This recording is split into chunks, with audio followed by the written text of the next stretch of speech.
অনেকেরই অনেক সময় প্রশ্ন থাকে যে আমি আমার ক্রমাগতভাবে গর্ভপাত কেন হচ্ছে, তাহলে কি আমি মা হতে পারবো? এটা কার দোষে হচ্ছে, আমার দোষে না আমার হাজব্যান্ডের দোষে, বা এটা আমার সাথেই এরকম কেন হচ্ছে?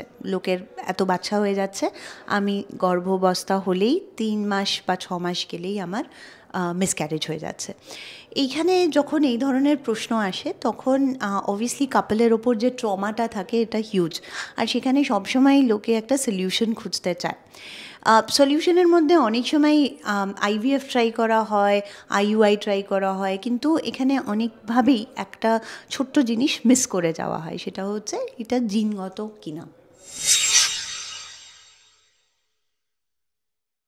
বিশ্বে এরকম একটা গাইডলাইন আছে যে যদি ক্রমাগতভাবে 3বারের বা 2বারের বেশি গর্ভপাত হয়ে থাকে তাহলে আমাদের কিছু ইনভেস্টিগেশনস করা প্রয়োজন।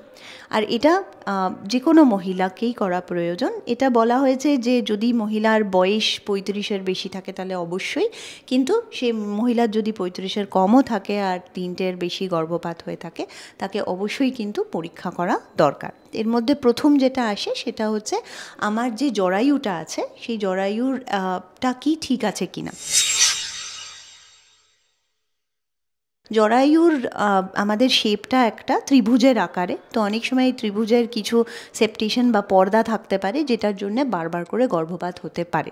এগুলোকে সার্জারি করে বা অন্যভাবে অনেক সময় আপনার গাইনোকোলজিস্ট ঠিক করে দিতে পারে, আর সেখানে কিন্তু আপনার খুব স্বাভাবিকভাবেই গর্ভাবস্থা আপনি হতে পারেন, আর সেখানে আর লস হবে না। সেকেন্ড কারণটা যেটা হতে পারে সেটাকে আমরা বলি ইনফেকশন ঘটিত কজ। সেখানে আমাদের দেশে টিবির সংখ্যা খুব বেশি, আর টিবির জন্যও কিন্তু এই ধরনের অসুবিধা হয়ে থাকতে পারে।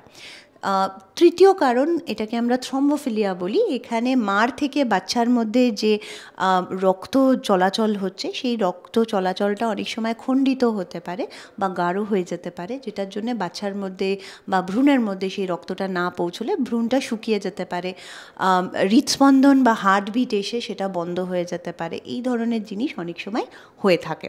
এটা কিন্তু যে কোনো সময় হতে পারে, প্রেগনেন্সি থেকে 3 মাসের মধ্যে বা 6 মাসের মধ্যে, এমনকি তারপরেও। তো এইটাও টেস্ট করাটা প্রয়োজন। সেখানেও এগুলো ওষুধ মানে রক্ত তরল করার ওষুধ দিলে এখানে কিন্তু এই জিনিসগুলো ঠিক হয়ে যেতে পারে, আর স্বাভাবিকভাবেই বাচ্চা চলে আসতে পারে, আর সেই বাচ্চা প্রেগনেন্সিও সাকসেসফুল হতে পারে। এইখানে যখন আমরা বলছি, এখানে বোঝা দরকার জিন কাকে বলছি বা ক্রোমোজোম কাকে বলছি। ধরে নিন আমার যেরকম মিষ্টির দোকানে যাই, মিষ্টি একটা ছাঁচের মতন, মানুষও এরকম কিছু ছাঁচের মতন। তো আমাদের মধ্যে 22,000টা ছাঁচ আছে। এই ছাঁচগুলো থাকে হচ্ছে কিছু গাড়ির মতো জিনিসের মতো, যেটাকে আমরা ক্রোমোজোম বলছি। তো এই ক্রোমোজোমের মধ্যে অনেক সময় গণ্ডগোল থাকতে পারে এই হাজব্যান্ড বা ওয়াইফের। সেটা যদি থাকে তাহলে কিন্তু আপনার বারংবার গর্ভপাত হবে। আপনি আইভিএফ করুন, যাই করুন, সেখানে কিন্তু গর্ভপাত হওয়ার সম্ভাবনা কোনোভাবেই বন্ধ হবে না যদি না আমরা ডিটেক্ট করতে পারি। যদি আমরা ডিটেক্ট করতে পারি, এটার কোনো ওষুধ নেই, কিন্তু এটার অন্য রকমভাবে বাচ্চা নেওয়ার সম্ভাবনা আছে। আর এটাও যদি এটা থাকে তাহলে বাচ্চা কিন্তু হয়েও যেতে পারে, সেই বাচ্চা কিন্তু মনোবুদ্ধি বা নিউরোলজিক্যাল বা নিউরো ডেভেলপমেন্টাল ইস্যুস থাকতে পারে। তাই জন্য এটা কিন্তু জাস্ট আইভিএফ করে কোনোভাবে বাচ্চা হয়ে গেল সেটাও কিন্তু উচিত নয়, কারণ আপনার সেই বাচ্চা সুস্থ বাচ্চা হবে কিনা সেটাও কিন্তু আমাদের জানা দরকার। এছাড়া কিছু জিনগত রোগ থাকতে পারে আপনার, যেটার জন্যও কিন্তু বারবার করে গর্ভপাত হতে পারে। এটাকে আমরা মায়োটোনিয়া বলি বা মায়োটনিক ডিস্ট্রফি বলি বা হেরিডিটারি থ্রম্বোফিলিয়া বলি। এই ধরনের জিনিস যদি থাকে তাহলে কিন্তু নর্মাল আপনার চিকিৎসা করলে সেখানে কিন্তু এটা আনসার দেওয়া যাবে না।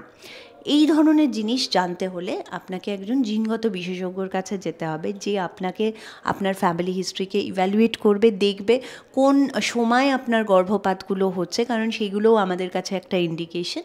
আর সেই অনুযায়ী আপনাকে অনুসন্ধান করবে, অনুসন্ধানের পরে আপনাকে রাস্তা দেখাতে পারে। 50% কেসে কিন্তু আমরা এটার একটা উত্তর পাই। 50% কেসে আমরা এখনও জানি না কেন ক্রমাগতভাবে গর্ভপাত হচ্ছে, কিন্তু এই 50%-এর মধ্যেও কিন্তু আমরা অনেক কিছু সলভ করতে পারি। আরও যদি জানতে চান বা আপনারা যদি এই ধরনের অবস্থা আপনাদের মধ্যে কারোর আসছে, তাহলে অবশ্যই আপনার গাইনোকোলজিস্টের সাথে কথা বলে কোনো জিনগত বিশেষজ্ঞর সাথে পরামর্শ নেবেন, যাতে আপনারা সঠিক পথে হাঁটতে পারেন।